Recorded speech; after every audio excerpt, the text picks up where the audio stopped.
നമ്മളോട് പറയുന്നത് മന്നം എന്നുള്ളതിന് പകരം മന്നം എന്നാണ്. NSS രാഷ്ട്രീയം ഉപേക്ഷിച്ചെന്നും മുൻപ് അതിഥിയാക്കിയവർക്ക് മന്നം എന്ന് പറയാൻ പോലും അറിയില്ലായിരുന്നുവെന്നും ജി സുകുമാരൻ നായർ. പക്ഷെ ഈ യോഗം ഒരു രാഷ്ട്രീയ യോഗമല്ല. സ്ഥാനമാനങ്ങൾ നോക്കി ഓരോ കാലത്തും ഉള്ളതുപോലെ രാഷ്ട്രീയ പ്രതിനിധികളെ വിളിച്ചു വരുത്തി ഒക്കെ സംസാരിക്കാൻ പോയാൽ, പക്ഷെ അവർ വന്നേച്ച് നമ്മളോട് പറയുന്നത് മന്നം എന്നുള്ളതിന് പകരം മന്നം എന്നാണ്. രാഷ്ട്രീയ നിലപാടും സുകുമാരൻ നായർ വ്യക്തമാക്കി. നിയമസഭാ തെരഞ്ഞെടുപ്പിൽ സമദൂരം തന്നെ തുടരും. ശബരിമലയിൽ മാത്രമാണ് ശരിദൂരം. ശരിദൂരം ശബരിമല വിഷയത്തിൽ മാത്രമേ ഉള്ളൂ. അതിനെ രാഷ്ട്രീയമായിട്ട് കുഴക്കേണ്ട കാര്യമില്ല. ആ കാര്യത്തിൽ നമ്മളൊരു ശരിദൂരം ഉണ്ട്. ബാക്കി എല്ലാ കാര്യങ്ങളും സമദൂരം തന്നെയാണ്.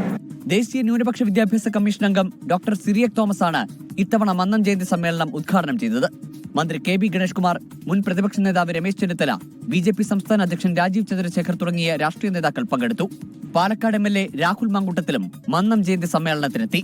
സ്വർണ്ണക്കൊള്ള വിവാദം ആളിക്കത്തി നിൽക്കുമ്പോഴും സർക്കാരിനെ വിമർശിക്കാൻ സുകുമാരൻ നായരും NSSും തയ്യാറായില്ല എന്നതും ശ്രദ്ധേയമായി.